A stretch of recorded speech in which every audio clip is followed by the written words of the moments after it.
یہ بات میں جاوید اقبال صاحب سے پوچھوں گا کہ کیا اقبال اور قائد اعظم ایک دور میں سیکولر نظریات رکھتے تھے اور پھر کنورٹ ہو گئے تھے اس طرف؟ نہیں یہ سوال ذرا کنفیوزنگ سا ہے. پہلے تو میں یہ بتانا چاہ رہا تھا کہ سر سید کی ذات کا جہاں تک تعلق ہے، انہوں نے ان کی بہت ساری تقریریں ہیں جہاں پہ واضح ہو جاتا ہے کہ وہ ہندوستان میں ان کے ہاں مسلمانوں کا تصور بحیثیت ایک قوم کے تھا. اور خاص طور پر میں اشارہ کرنا چاہ رہا تھا جو بات ان کی شیکسپیئر کے ساتھ ہوئی تھی. اس وقت زبان کا مسئلہ درپیش تھا، جب ہندو اصرار کر رہے تھے کہ وہ ہندی یا بہاری زبان کو ہی کورٹس کی لینگویج بنائیں گے، اور سر سید اردو کے حامی تھے. تو اس سٹیج پر انہوں نے یہ بالکل واضح طور پر کہہ رکھا ہے کہ جو میرے بعد میں آنے والے ہیں وہ دیکھ لیں گے کہ یہ دو قومیں کبھی بھی ایک نہیں ہو سکیں گی. تو سر سید کی بہت ساری ایسی تحریریں ہیں جن میں آپ کو یہ احساس ہوگا کہ وہ مسلمانوں کو من حیث القوم ایک علیحدہ قوم کی سمجھتے تھے. باقی یہ مسئلہ جو آپ نے اس وقت آپ نے ارشاد کیا ہے کہ کیا علامہ یا قائد اعظم سیکولر نظریہ رکھتے تھے، تو اس کے متعلق میں یہ واضح طور پر کہہ سکتا ہوں کہ جہاں تک ابتدا کی دور کا تعلق ہے وہ پیٹریاٹس تو دونوں تھے، یعنی حب وطن کا تصور ان کے ہاں ملتا ہے. اور اس وقت تو اسٹیٹ کا کانسیپٹ کوئی ان کے ذہن میں تھا ہی نہیں، نہ قائد اعظم کے ذہن میں بحیثیت وطن سے مراد کیا ہے اقبال کے نظر میں؟ ہندوستان یا سارا جہاں؟ اس وقت اس اسٹیج پر تو حب وطن کا تصور ان کا نیشنلزم ہی تھا، یا نیشنلسٹک اپروچ ہی تھی، جس کو آپ کہہ سکتے ہیں کہ اس میں ہندوستان ہی سارے جہاں سے اچھا تھا، سارے جہاں سے اچھا ہندوستان ہمارا.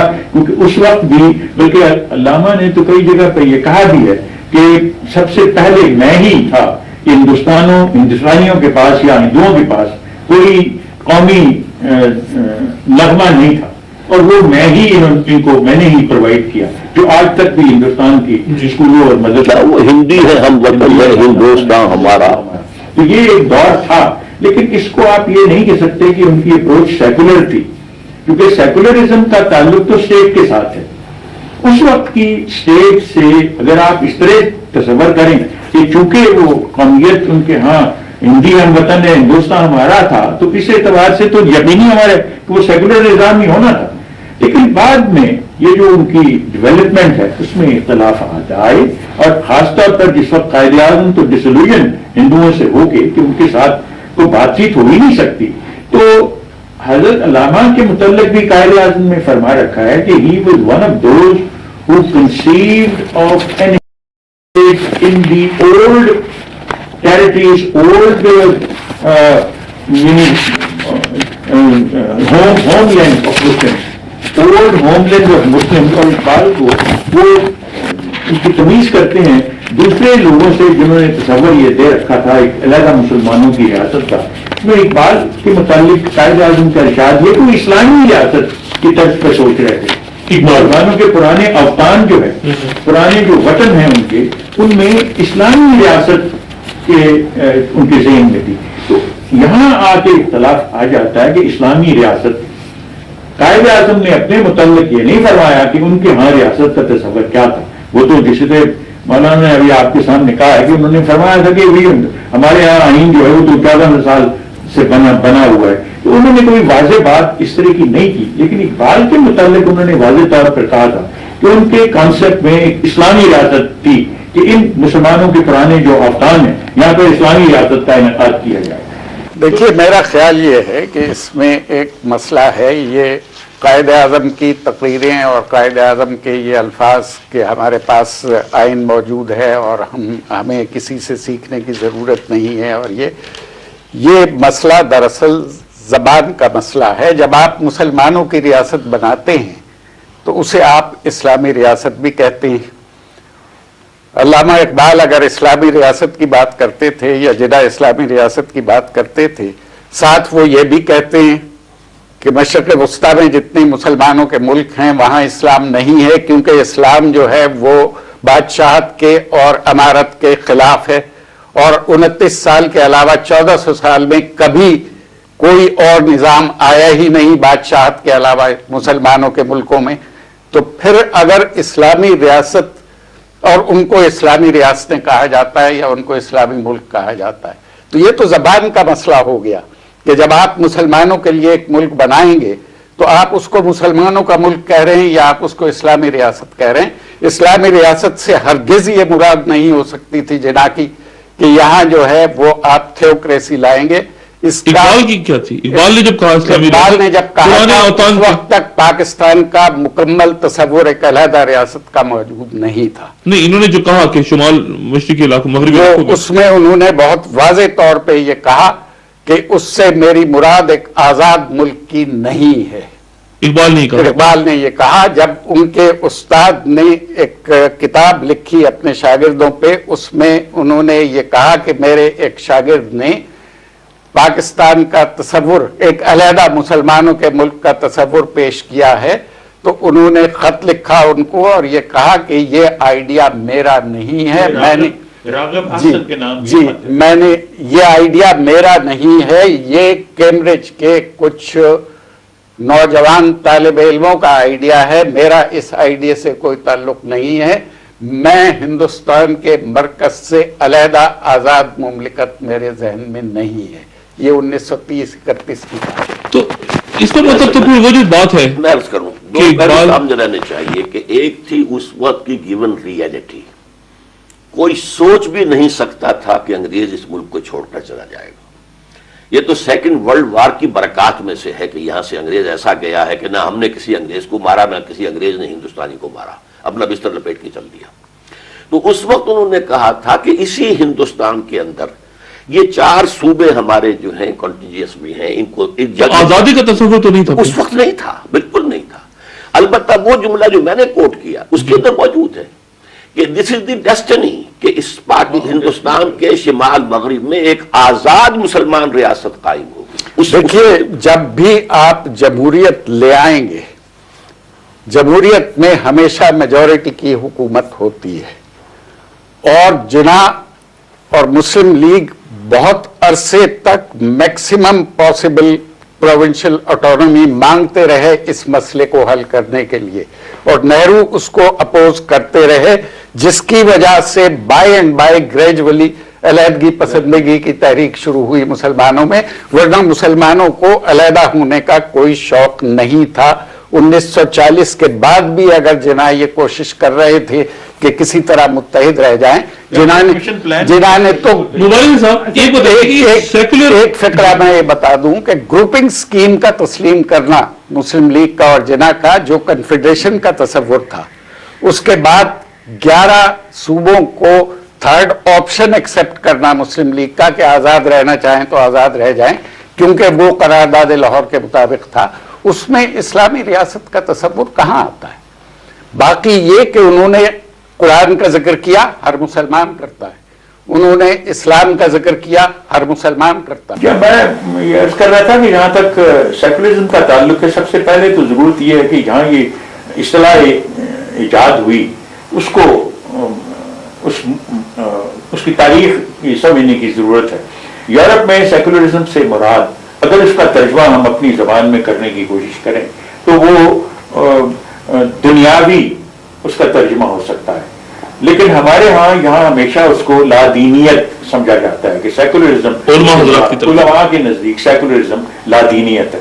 اچھا، جب سیکولرزم اڈاپٹ کی ترکی نے ایز دیئر آئیڈیل اور ایز آئیڈیالوجی، تو اس وقت بھی علماء حضرات نے یہی کہا تھا کہ یہ لادین ہو گئے، ترک لادین ہو گئے ہیں، جس سے مراد یہ کہ ترک قوم کی ساری قوم ملد ہو گئی، الحال انہوں نے ایکسپٹ کر لی، حالانکہ یہ صورت نہیں، لادینیت اس کا صحیح ترجمہ نہیں۔ یہ تو مسئلہ صرف یہ ہے کہ دنیاوی اور روحانی امور میں امتیاز کیا جائے، یعنی وہ امتیاز جو اسلام ایکسپٹ کرتا ہے عبادات اور معاملات کی شکل میں۔ تو اب مسئلہ یہ آ جاتا ہے کہ یورپ میں یہ تحریک سیکولرزم مارٹن لوتھر کے ساتھ کس طرح منسلک ہو گئی ہے۔